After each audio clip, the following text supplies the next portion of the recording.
Salam sejahtera disampaikan kepada segenap saudara-saudara pendengar dimanapun Anda berada. Kiranya Anda semua berada dalam keadaan sehat dan dalam pemeliharaan Tuhan senantiasa. Renungan kali ini mengangkat tema kasih-Nya menghapuskan pengucilan. Sedangkan bacaan terambil dari Lukas 5 ayat 12 dan 13 yang berbunyi, ketika Yesus berada di salah satu kota, datanglah seorang yang penuh kusta. Ketika ia melihat Yesus, tersungkurlah ia dan memohon, "Tuan, jika Tuan mau, Tuan dapat mentahirkan aku." Lalu Yesus mengulurkan tangannya, menjamah orang itu dan berkata, "Aku mau, jadilah engkau tahir." Seketika itu juga lenyaplah penyakit kustanya. Saudara-saudara yang kekasih dalam Kristus, pernahkah Anda merasa dijauhi atau dikucilkan? Berbicara tentang pengucilan. Pengucilan itu terjadi di sepanjang zaman, baik di masa Yesus maupun di dunia modern. Hari ini kita akan melihat bagaimana Yesus meruntuhkan tembok pengucilan melalui kasih dan kuasa-Nya yang menyembuhkan orang sakit kusta. Pada zaman Tuhan Yesus dan sebelumnya, orang kusta dikucilkan dan diisolasi di suatu tempat terpisah, jauh dari masyarakat ramai umumnya. Pertanyaannya, mengapa orang kusta dikucilkan? Alasannya adalah penyakit kusta itu adalah penyakit yang menular.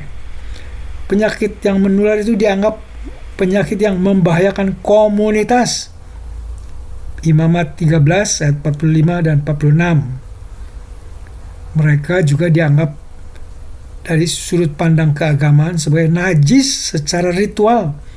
Mereka dianggap tidak layak beribadah di bait Allah.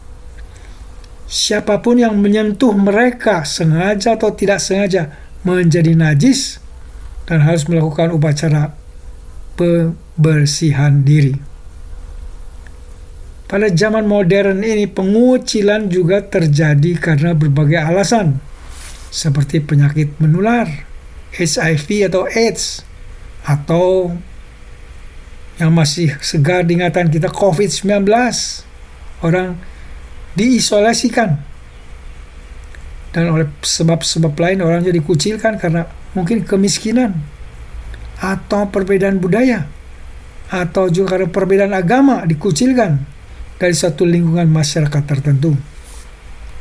Secara jujur, mungkin kita tidak mengucilkan secara terang-terangan, tetapi kita sering menjaga jarak karena takut tertular atau merasa tidak nyaman.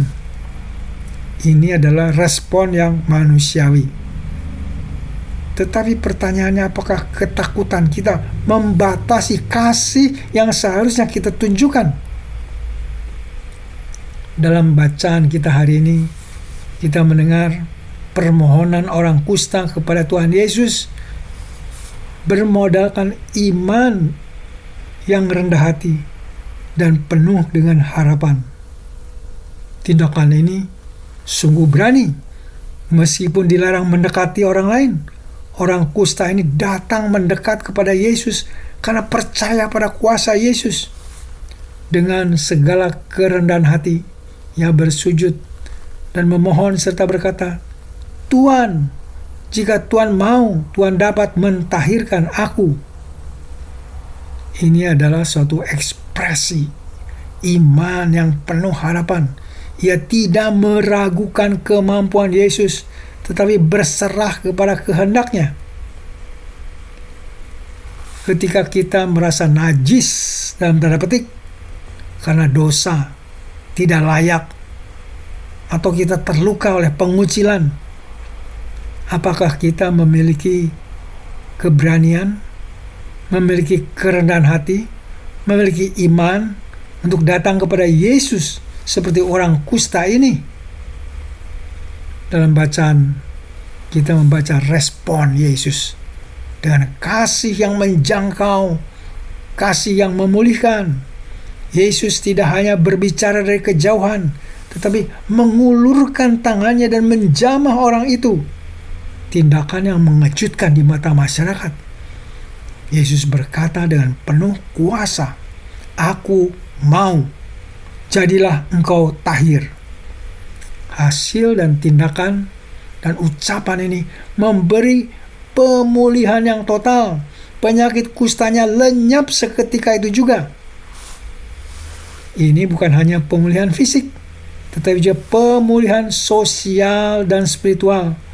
Karena orang ini bisa menghadap imam untuk menyatakan bahwa dirinya telah sembuh, dan imam akan menyatakan ia boleh dikembalikan ke masyarakat umumnya dan boleh kembali berbakti, beribadah seperti biasa. Kita sebagai pengikut Yesus terpanggil untuk melakukan pelayanan. Dalam pelayanan kita perlu melakukannya dengan bijaksana. Kehati-hatian itu perlu. Dalam kasus penyakit menular, menjaga kesehatan diri, menjaga orang lain adalah bagian dari tanggung jawab kita. Dengan pemahaman bahwa kasih Kristus tidak terbatas, kita tetap dapat menunjukkan kasih kepada mereka yang menderita meskipun ada batasan fisik. Contoh praktis dalam pelayanan, kita dapat menghubungi orang yang sakit tersebut, mendoakan, atau kita mengirimkan pesan melalui WhatsApp, mendoakan mereka melalui telepon, sebagai tanda bahwa mereka tidak sendirian, mereka tidak dilupakan. Kita diajak untuk membantu dengan bijaksana. Bantu juga mereka dengan memberikan dukungan praktis seperti mengantar makanan atau mengantarkan obat tanpa membahayakan diri sendiri. Edukasi diri Anda dan edukasi orang lain agar tidak membiarkan ketakutan yang menciptakan jarak yang tidak perlu. Kalau kita menengok situasi masa kini, kita dapati bahwa masih terjadi diskriminasi pada zaman modern ini.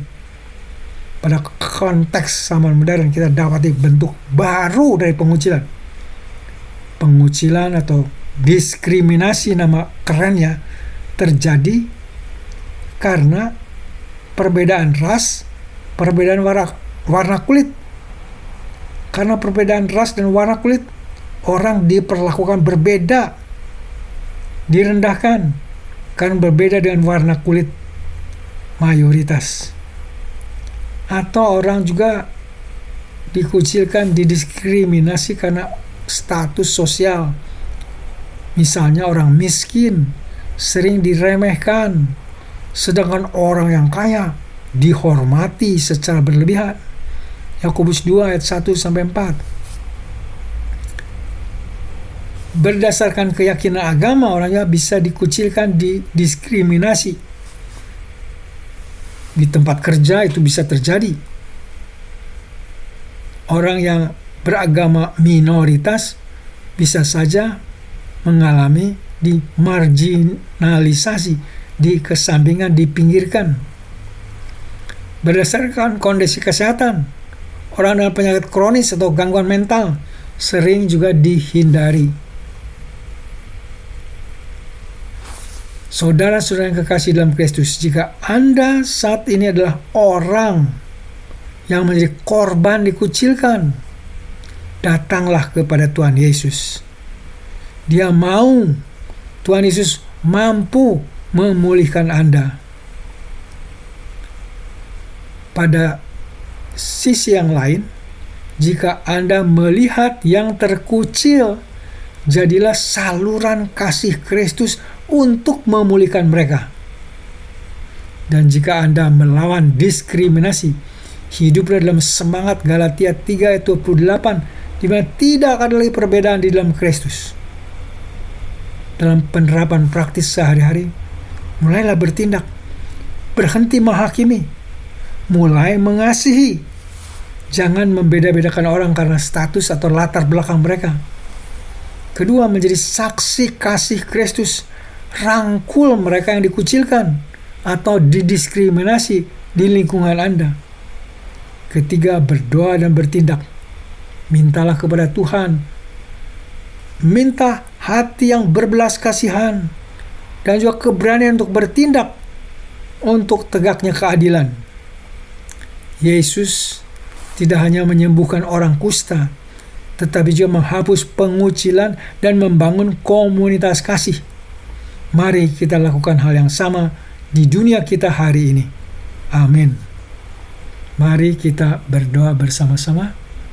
Allah Bapa, kiranya kabar Injil, kabar baik mengenai Yesus Kristus terus disebarkan, bahwa Yesus Kristus masih memanggil orang-orang yang dikucilkan, orang-orang yang terpinggirkan, orang-orang terbuang. Biar mereka mengenal dan percaya bahwa Tuhan Yesus di dalam kasih-Nya mau menyambut orang yang datang kepadanya tanpa membeda-bedakan. Allah Bapa, dalam kesempatan ini hamba juga mau berdoa untuk saudara-saudara pendengar yang sedang sakit dan dalam pencobaan. Beri belas kasihan-Mu dengan menyembuhkan yang sakit dan beri kemenangan bagi mereka yang dalam pencobaan. Bapa yang baik, kiranya Engkau mau mendengar dan mengabulkan doa kami yang kami naikkan dalam nama Tuhan kami, Yesus Kristus, Juru Selamat kami yang hidup. Amin.